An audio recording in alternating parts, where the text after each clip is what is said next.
O tema que eu vou trabalhar com vocês, o Deus único e verdadeiro, o monoteísmo bíblico. Esta é a proposta desse dia 1 da nossa semana de estudos do pentecostalismo. Este tema, ele é um dos pilares centrais da fé judaico-cristã. A Escritura, ela revela o Deus único.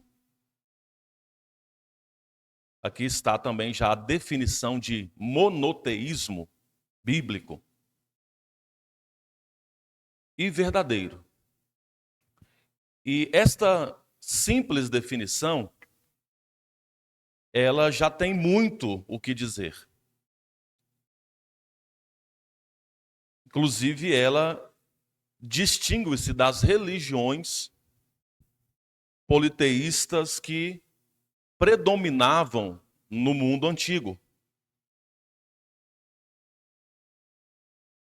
Citando aqui um teólogo, o John Russell, ele diz que nossa maneira de compreender a Deus não deve basear-se em pressuposições a respeito dele, ou em como gostaríamos que ele fosse.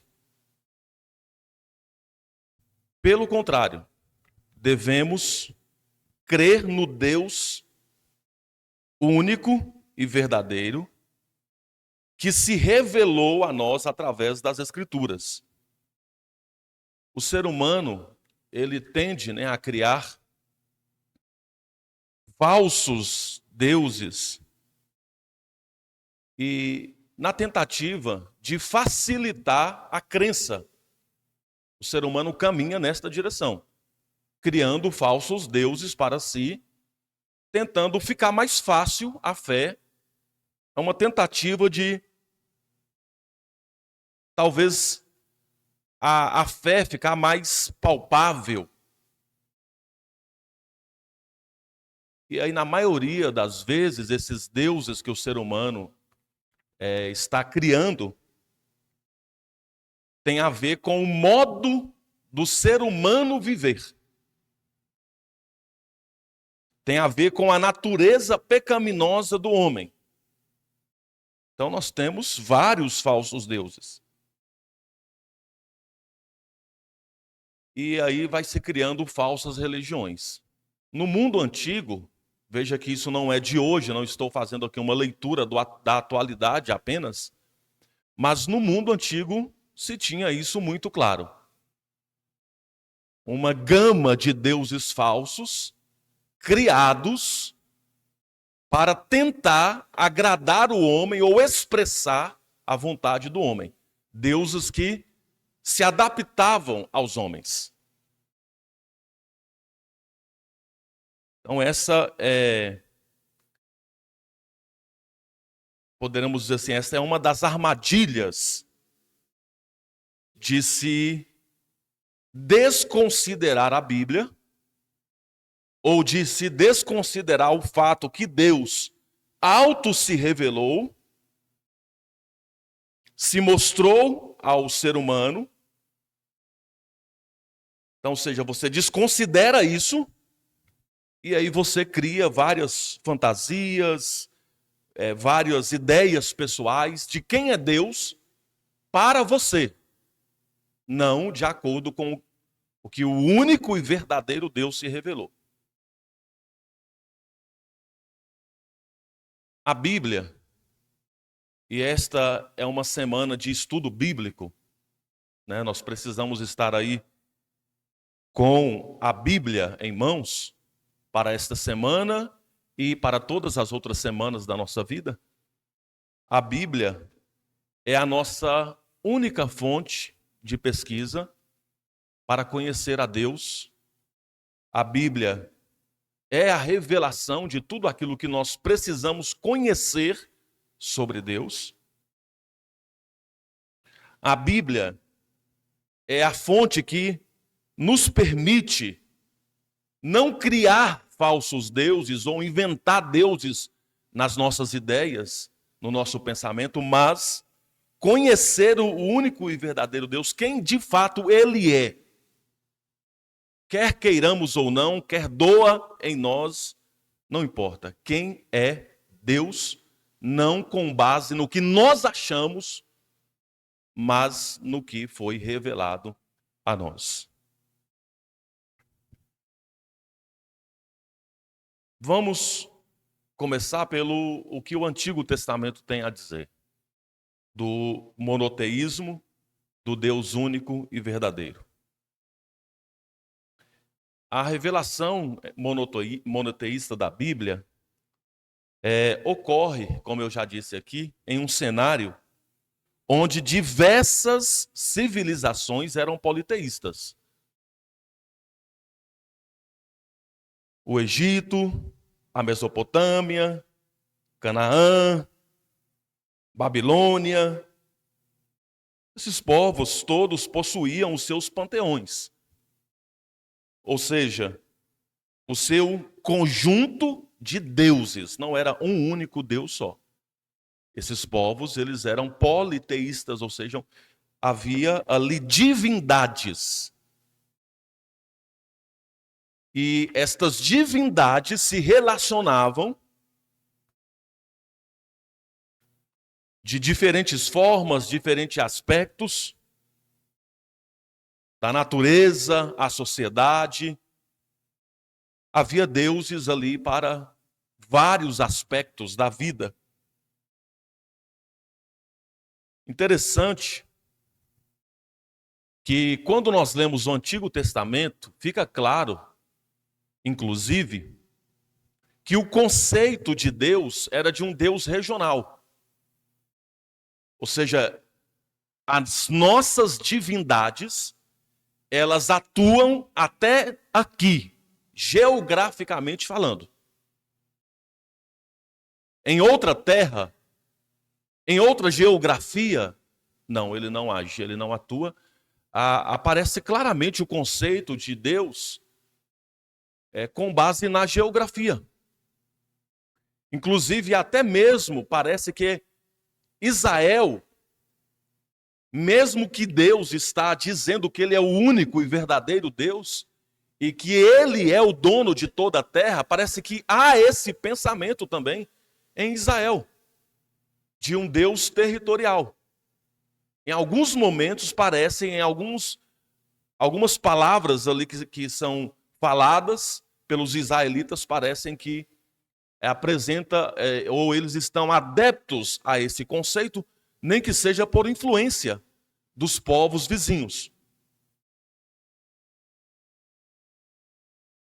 Então, Deus, vamos pegar aqui de uma revelação, de um ponto de referência, aonde Deus chama alguém que está inserido em uma família politeísta, está inserido em uma família que crê em vários deuses, logicamente, falsos, porque quando nós falamos aqui do panteão, ou da pluralidade de Deus, ou do politeísmo, nós estamos falando de deuses falsos. É aquela primeira ideia que eu disse aqui, dos homens tentando criar deuses para ter respostas que agradam a si mesmos. Deus então chama alguém que está inserido nesse contexto. Abraão. Abraão, ele vem de uma família de falsos deuses. Ele, se pesquisar um pouco, apesar que não tem muitas informações sobre Ur dos caldeus, que é a terra de origem de Abraão, não se tem muitas informações, até na arqueologia se tem poucos achados arqueológicos de Ur dos caldeus. Só que os que tem demonstra os templos que tinham e as divindades, principalmente lunar, que eles adoravam. Então, Ur dos caldeus é uma cidade que não acredita em um único Deus. E aí vem Deus então e chama Abraão. E Abraão agora tem que mudar todo o seu conceito, porque ele estava inserido em uma família politeísta de vários deuses. E agora ele precisa mudar o seu conceito e colocar, se é que a gente pode dizer assim, toda a sua... Poderia dizer aposta? Então não, sou da sua fé, a palavra mais correta. Para seguir esse único e verdadeiro Deus. E isto foi muito custoso para Abraão. Foi muito custoso. Então, olha aí o que diz Gênesis, capítulo 12.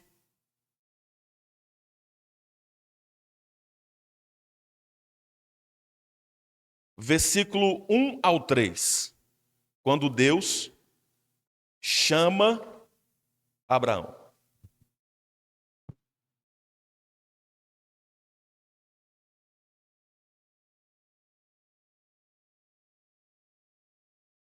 Que diz assim: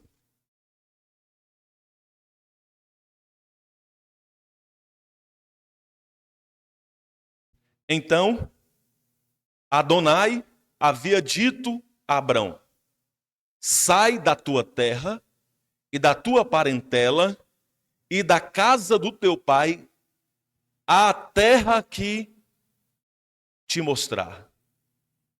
E farei de ti uma nação grande e te abençoarei de sobremaneira. E farei engrandecer o teu nome, serás uma bênção. Versículo 3. Abençoarei os que te abençoarem, e amaldiçoarei aos que te amaldiçoar. E em ti serão benditas todas as nações da terra. Por que eu disse que foi custoso? Abraão, de fato, precisou crer. Porque no capítulo 11, diz que o pai de Abraão morreu.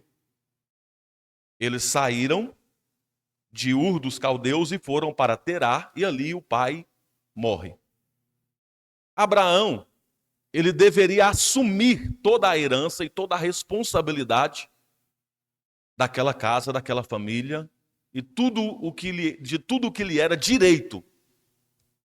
Quando ele sai da casa dele e da sua parentela, ele está abrindo mão disso. Ele está dizendo: eu não vou assumir nenhuma bênção, nenhuma herança, nenhum recurso que veio do meu pai, eu não vou assumir. Ele está abrindo mão da sua herança para confiar, não mais agora, dentro do contexto que ele estava inserido, de uma diversidade de Deus, em um Deus que a primeiro momento é estranho. É estranho, talvez ele nunca nem tinha ouvido falar de um conceito que um único Deus só que existe. Que só há um único e verdadeiro Deus. Então ele abre mão, ele arrisca tudo. Fé. É por isso que Abraão é chamado de o pai da fé. Ele arrisca tudo, deixa a sua casa, deixa a sua parentela, abre mão da sua herança lá familiar para seguir a Deus. Então Deus se revela a Abraão. E ali se estabelece um pacto monoteísta de um único Deus, com ele e com a sua descendência. E a partir daqui, do Gênesis capítulo 12, toda a sequência da revelação vai apresentar Deus como sendo o único Deus. A partir daqui, nós temos na lei, nos profetas, Deus se apresentando como o único e verdadeiro Deus. A confissão de fé principal de Israel, ela se chama Shema. A confissão de fé principal, essa palavra hebraica, Shema, significa ouça, ó Israel. Esta é a confissão de fé principal do povo de Israel. Esta é a expressão mais fundamental da fé judaica. Ouça Israel. Está lá em Deuteronômio, capítulo 6.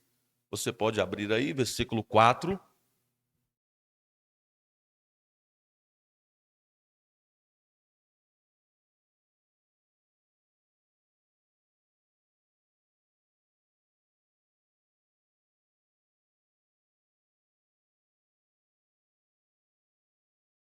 Esse versículo que diz, aqui na tradução Nova Almeida, ela traduz como: escute, Israel, o Senhor, nosso Deus, é o único Senhor. Então, aqui no capítulo 6, quando Deus então confirma, aqui na repetição da lei, que é o livro de Deuteronômio, quando Deus então confirma o fato dele ser o único e verdadeiro Deus. Então, esta declaração, inclusive, ela se contrapõe diretamente a essas práticas religiosas das nações vizinhas. E os profetas, posteriormente, eles também vão reforçar esta verdade. Condenando, quando os profetas ali condenam a idolatria, quando eles exortam o povo a servir exclusivamente ao Deus de Israel, eles vão também confirmando esta verdade. Vamos citar aqui dois profetas, o profeta Isaías e o profeta Jeremias. Isaías 45, versículos 5 e 6. Acompanhe aí, porque estas palavras aqui do capítulo 45, elas foram ditas quando Deus levantou Ciro, um rei ímpio, não temente a Deus, e Deus levantou o rei sírio como um libertador de Israel. E olha, nesta ocasião, depois de Deus ter falado sobre Ciro seria um libertador de Israel, olha o que o próprio Deus diz por meio do profeta Isaías. Versículo 5. Eu sou o Senhor, e não há outro, além de mim, não há Deus. Eu o cingirei, mesmo que você não me conheça, para que se saiba, desde a nascente do sol até o poente, que além de mim não há outro.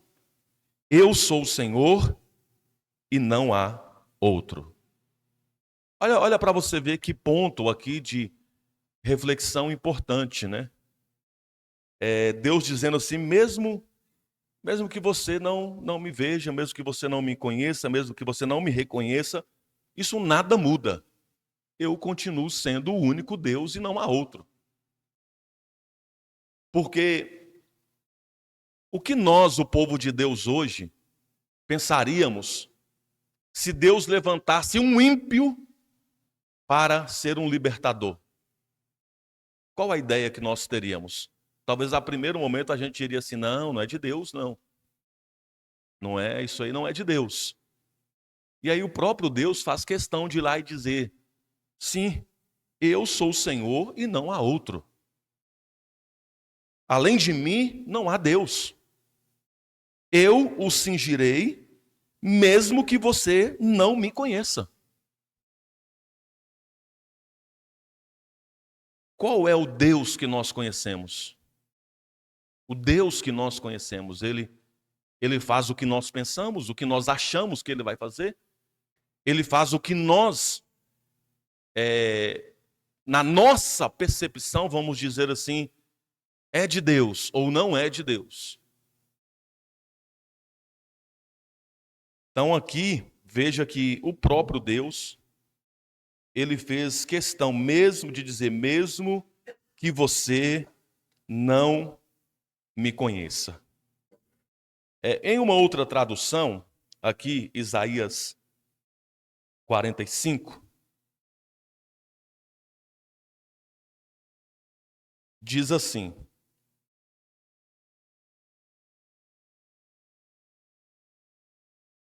eu e somente eu sou o Senhor.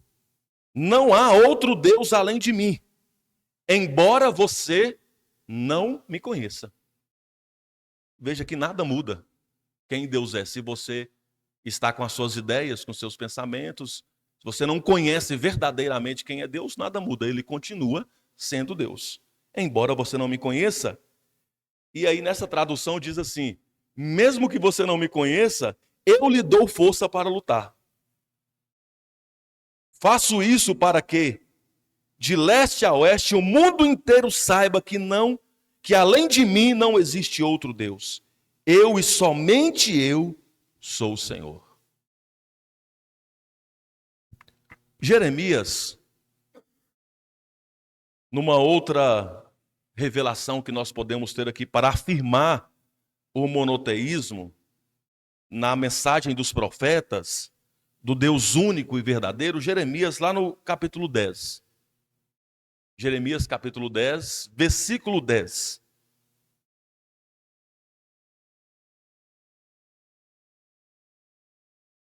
Diz assim: mas o Senhor é o verdadeiro Deus. Ele é o Deus vivo e o Rei eterno. A terra treme diante do seu furor. E as nações não podem suportar a sua indignação.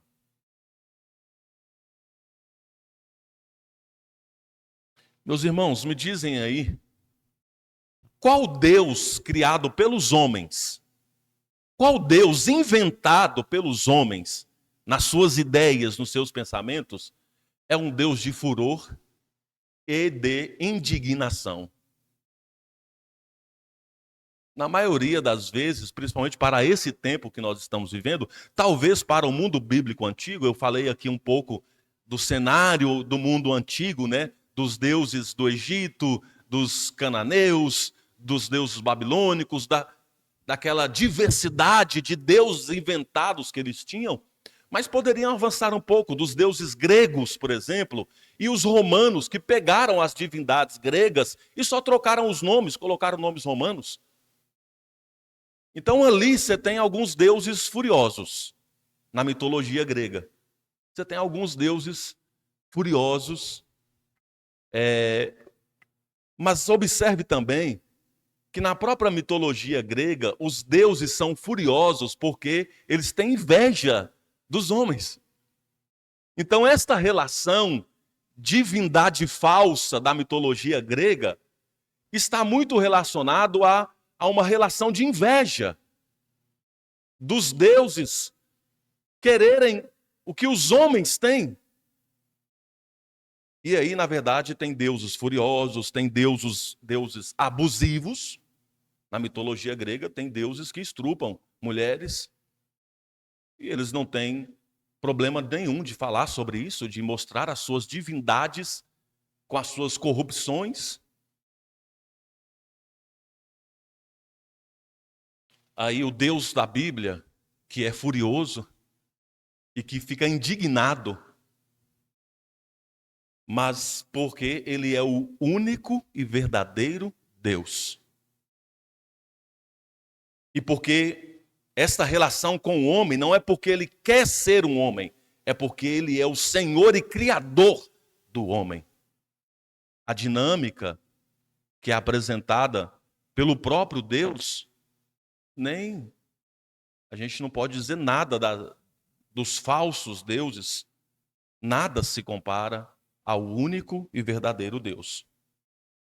Observe que aqui, por que Deus tem fúria e indignação?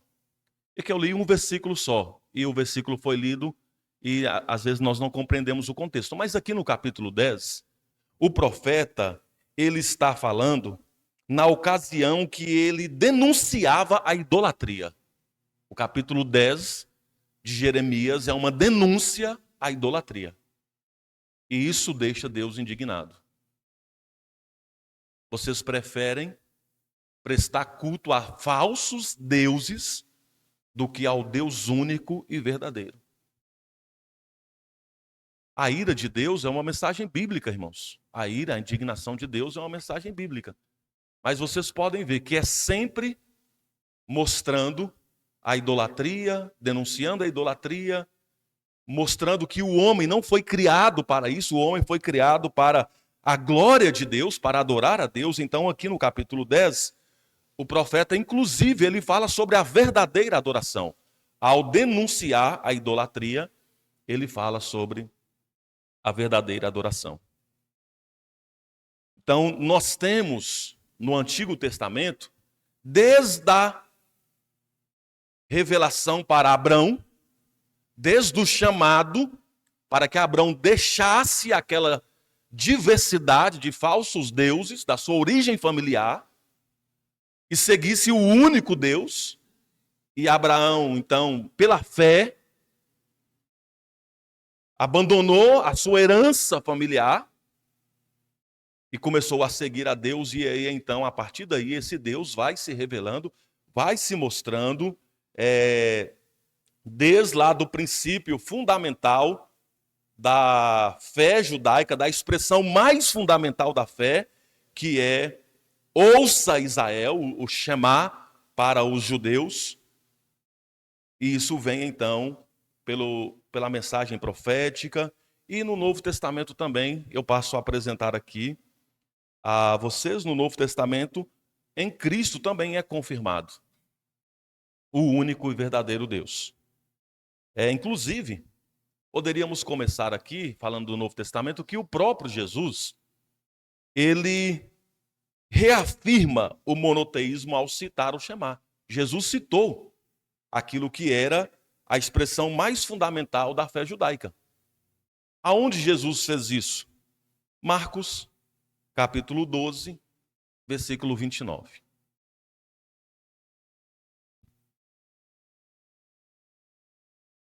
Acompanhem aí comigo.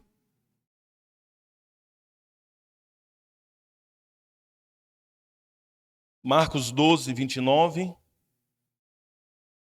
diz assim: chegando um dos escribas, que ouviu a discussão entre eles e viu que Jesus tinha dado uma boa resposta, perguntou-lhe: qual é o principal de todos os mandamentos? Jesus respondeu: o principal é: escute, ó Israel, o Senhor nosso Deus é o único Deus. É interessante, né? Porque às vezes nós já vamos direto por ame a Deus de todo o seu coração, ame ao próximo como a ti mesmo. Só que o principal mandamento é esse aqui. O amor, ele vem depois do principal mandamento. Aqui está o fundamento, aquilo que é principal, como eu disse aqui, para o judeu e para o cristão. Porque o próprio Jesus fez questão de dizer isso. E aqui, observe em Marcos, capítulo 12, a pergunta que foi feita primeira era sobre os impostos. Aí Jesus respondeu. Então,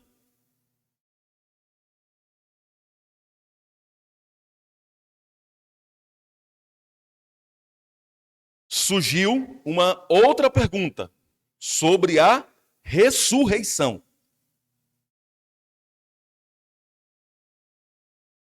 E Jesus também respondeu. No versículo que nós lemos, então, Diz que um escriba, que era um mestre da lei, viu que Jesus deu boa resposta. E então lhe perguntou mais uma pergunta. E a pergunta, então, qual é o mais importante de todos os mandamentos? E a resposta de Jesus é este: Shema. Escute, ó Israel. Ouça, ó Israel, o Senhor nosso Deus é o único Deus. Um comentário aqui do Adolf Paul, um comentário bíblico, sobre esta expressão, eu compartilho com vocês aqui, que diz assim: ao dizer o Shema para este homem, para este escriba, Jesus o remete de volta à sua existência como Israel. Isto é de suma importância ao lidar com os mandamentos. É que eles pressupõem uma base. A vida de Deus e com Deus e para Deus. Em nenhum lugar a Bíblia diz que os mandamentos criam vida por si mesmos. Eles pressupõem a vida presenteada na aliança e na eleição para preservá-la, preenchê-la e multiplicá-la. Conforme diz, inclusive o texto que lemos aqui, Deuteronômio 6, mas outros textos também do próprio Deuteronômio. Primeiro, portanto, Jesus revela a base. Você é Israel.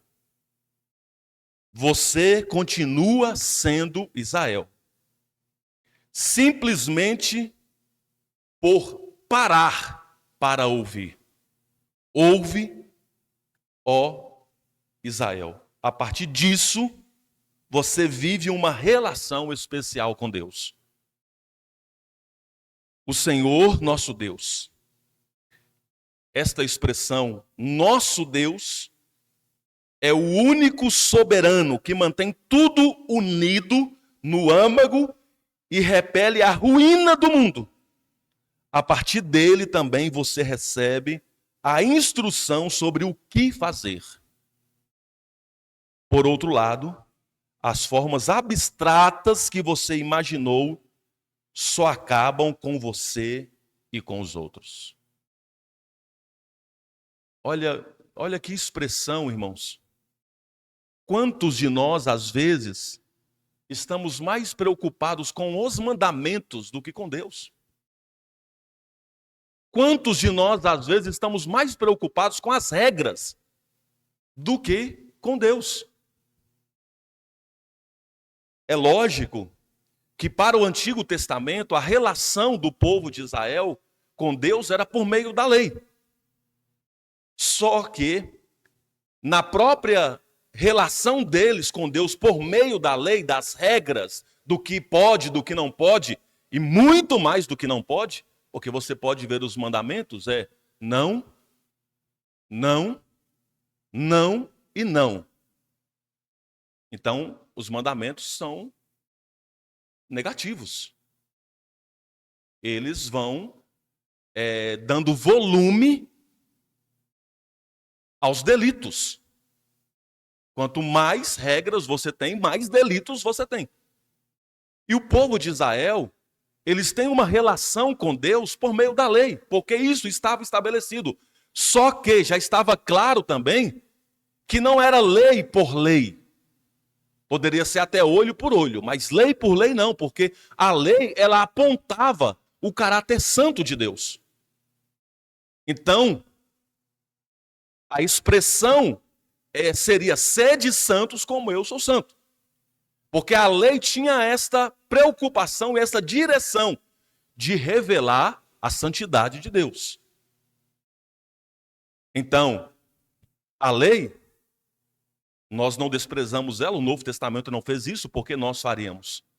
A lei foi útil, ela mostrou, inclusive, que o Messias vindo iria estabelecer um novo relacionamento. É por isso que esse novo relacionamento, lá em 1 Coríntios 11, é chamado de nova aliança no meu sangue. Aqui está estabelecido uma nova relação. Agora, não mais pela lei, até mesmo porque ficou claro também que a lei não podia salvar. A lei não tinha poder para salvar. Mas essa nova relação, essa nova aliança, poderia ser traduzido ali tranquilamente como sendo: esta é a nova relação no meu sangue, ou seja, o Novo Testamento, a nova aliança no meu sangue. Aí o poder da salvação está aqui, no sangue de Cristo. Só que tem muita gente ainda se relacionando com Deus por meio de lei. Está mais focado na lei do que quem é Deus. Quem é Deus? A igreja ela precisa ter esta preocupação. Quem é Deus? Porque a partir daqui, amarás o Senhor seu Deus de todo o seu coração, de toda a sua força, de todo o seu entendimento, porque quem sabe quem é Deus não tem nenhuma outra motivação a não ser amar a Deus com toda a força, porque sabe quem é Deus, porque conhece a natureza de Deus. E aí não há nenhuma outra opção, a gente nem pensa em nenhuma outra opção, a não ser amá-lo com toda a força, com todo o entendimento, com todo o coração, e amar ao próximo como a si mesmo. Então, veja aqui que o próprio Jesus está nos ensinando que Deus é o nosso único Deus. E que a adoração deve ser dedicada somente a Ele. Que o amor deve ser dedicado somente a Ele. É claro que aqui também, esse tema vai avançar aí durante a semana. Aqui também a gente até poderia dizer que por causa da íntima revelação com o Pai, desta relação com o Pai, Jesus Cristo, o próprio Deus, isso aqui já abre também até um caminho assim de compreensão da própria Trindade no Novo Testamento. De como Jesus apresenta aqui, diz sobre o principal mandamento. Mas eu creio que nós, durante a semana, vamos avançar aí e vamos ter mais compreensão. Os apóstolos, eles também proclamaram o Deus único e verdadeiro. Observa aí o caso de Paulo, lá em Atenas. Observe esse caso em específico. Paulo usou ali uma estratégia, porque os gregos, os atenienses, eles tinham tanta preocupação de não ofender nenhum Deus. Eles têm um tanto de Deus falso e eles não querem ofender as suas falsidades.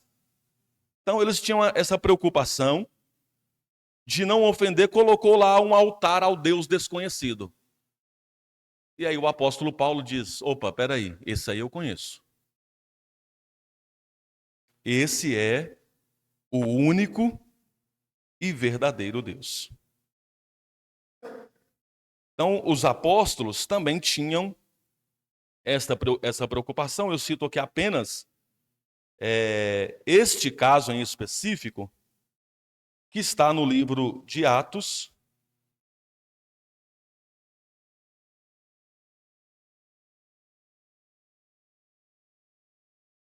no capítulo 17. O capítulo 17 de Atos é um capítulo que merece a atenção nossa, tá? Porque primeiro ele vai em Tessalônica, depois ele vai em Bereia e depois ele vai em Atenas. 3 lugares diferentes que tratam de forma diferente o estudo e a aplicação do estudo à divindade. Mas lá em Atenas, né, o próprio versículo 16 diz que era uma cidade cheia de ídolos, e o apóstolo Paulo foi na sinagoga, falou com os judeus, e todos os dias falava na praça pública. Ali tinha professores, né, epicureus, estoicos, discutindo, até ofendendo o apóstolo Paulo, chamando ele de ignorante. Mas ali, Paulo, versículo 22, Paulo ficou de pé diante deles na reunião da Câmara Municipal e disse: Atenienses, vejo que em todas as coisas vocês são muito religiosos. De fato, quando eu estava andando pela cidade e olhava os lugares onde vocês adoram os seus deuses, encontrei um altar que estava escrito: ao Deus desconhecido. Pois esse Deus que vocês adoram sem conhecer é justamente aquele que estou anunciando a vocês. Deus, que fez o mundo e tudo o que nele existe, é o Senhor do céu e da terra e não mora em templos feitos por seres humanos. E também não precisa que façam nada por ele, pois é ele mesmo quem dará a todos a vida, respiração e tudo mais. De um só homem ele criou todas as raças humanas para viverem na terra. Antes de criar os povos, Deus marcou para eles os lugares onde iriam morar e quanto tempo ficariam lá. Ele fez isso para que todos pudessem procurá-lo e talvez encontrá-lo, embora ele não esteja longe de cada um de nós. Então, veja que está claro aqui a apresentação apostólica do Deus único e verdadeiro. Eu concluo aqui então, falando sobre as implicações teológicas do monoteísmo. Nós já vimos que o monoteísmo é bíblico, não é uma doutrina assim abstrata, não é, um chamado assim a ter informações, não.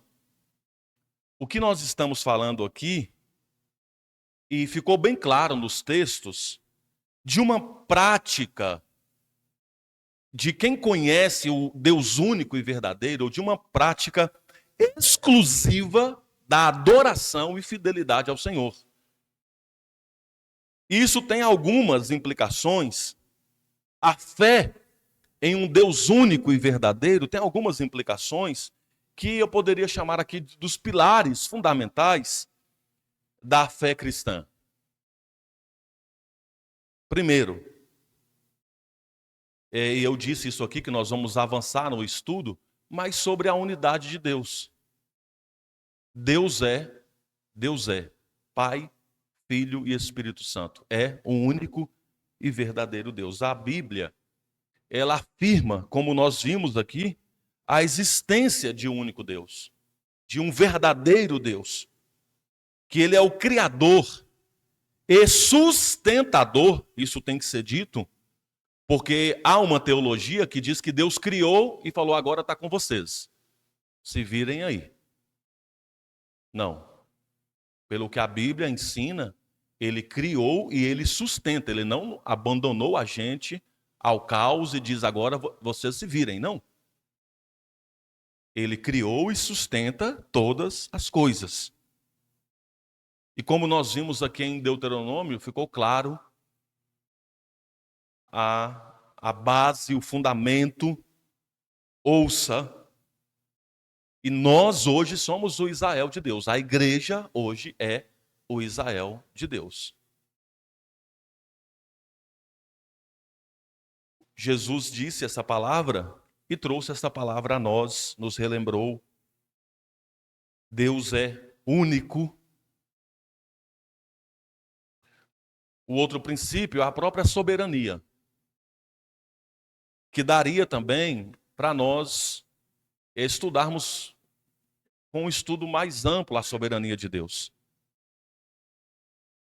Mas na própria criação e sustentação da criação, já está demonstrada a soberania de Deus.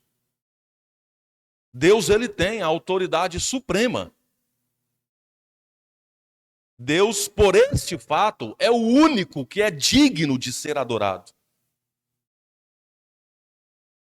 E, se é a autoridade suprema, nós também não podemos deixar de dizer: adorado e obedecido. Porque ninguém quer desobedecer a uma autoridade suprema, né, gente? Seria insanidade nossa criar rebelião e desobedecer aquilo que é o supremo Senhor e dono e criador de todas as coisas.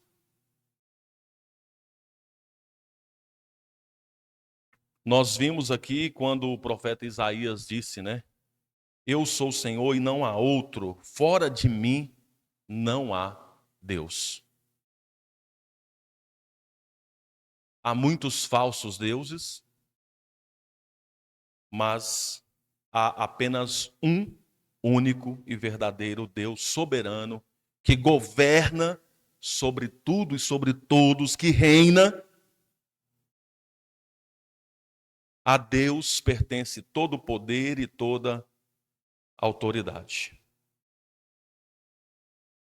O outro princípio aqui do Deus único e verdadeiro é interessante, porque apesar de nós, apesar das nossas fraquezas, da debilidade do ser humano, esse Deus que é tão transcendente, que é tão poderoso, que é tão soberano, ele tem um relacionamento pessoal conosco.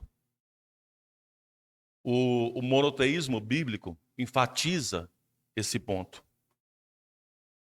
Um relacionamento pessoal com Deus.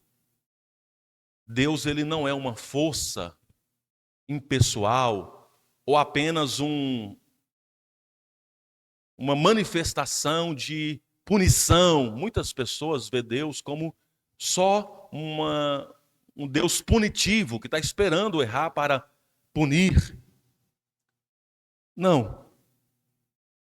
Isso ficou claro que Deus, ele nos criou para a sua glória, para um relacionamento pessoal com ele.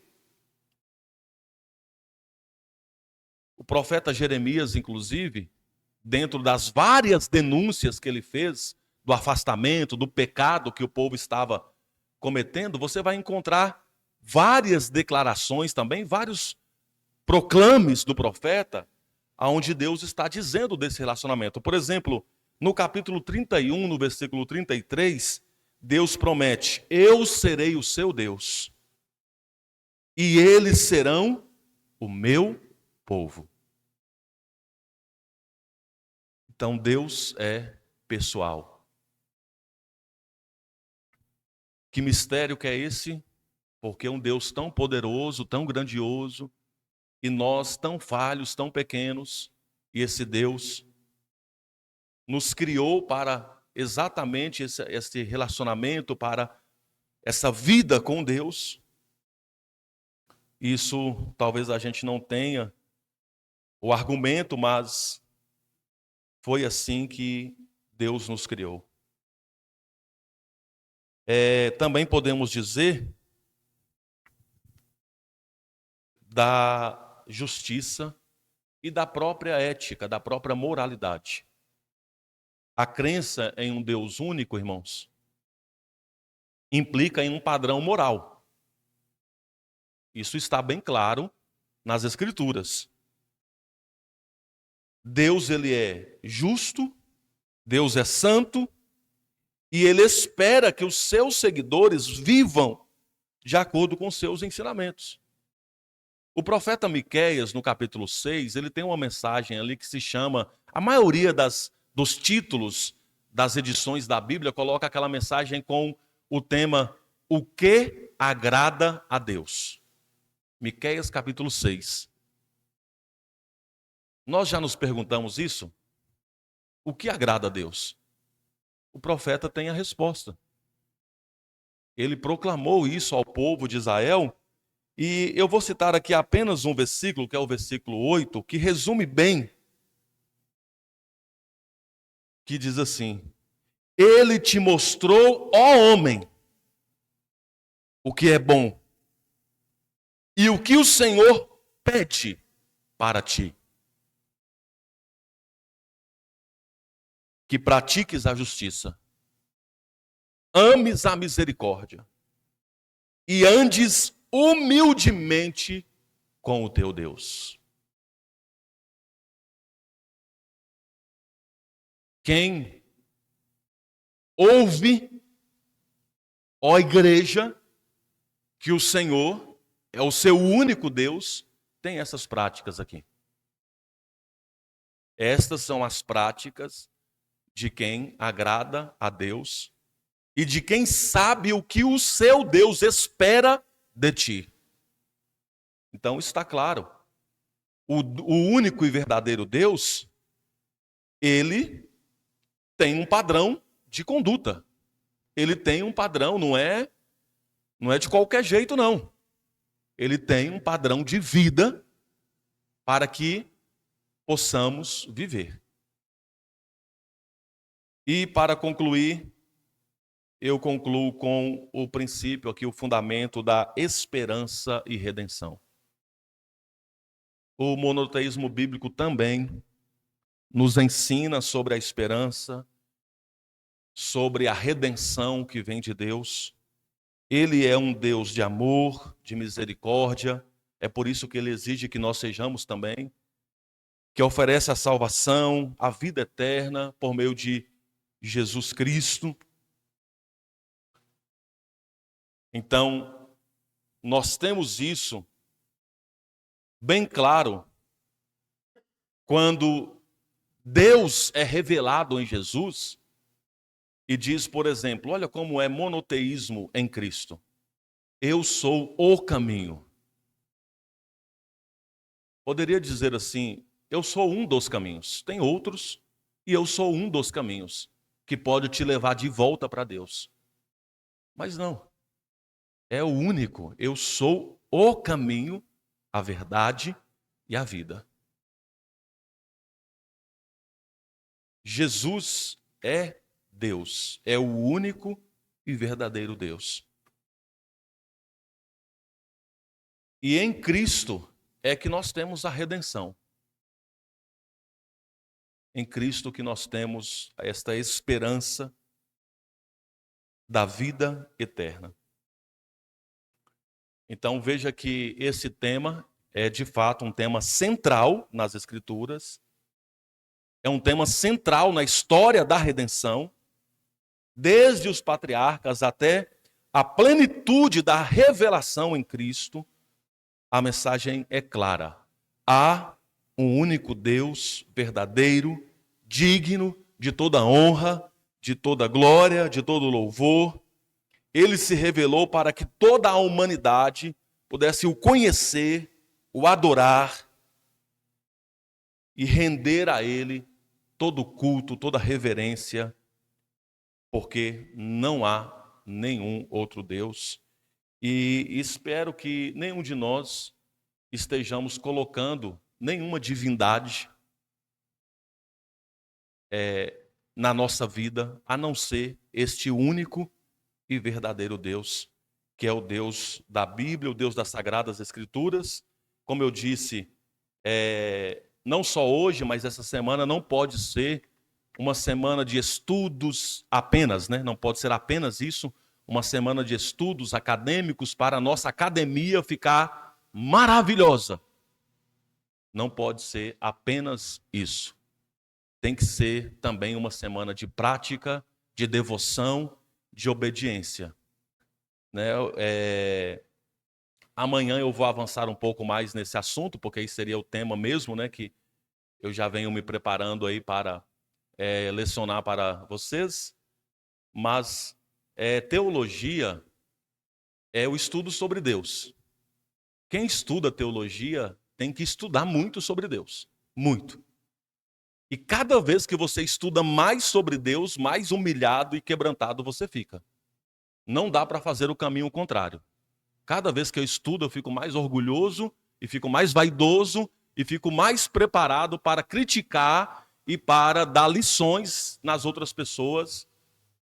Não, cada vez que eu estudo mais sobre Deus, eu fico mais humilhado, mais quebrantado eu fico, porque não tem outra percepção, não dá para ser de outra forma.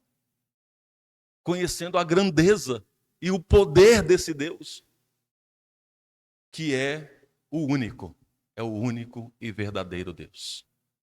Amém? Deus abençoe.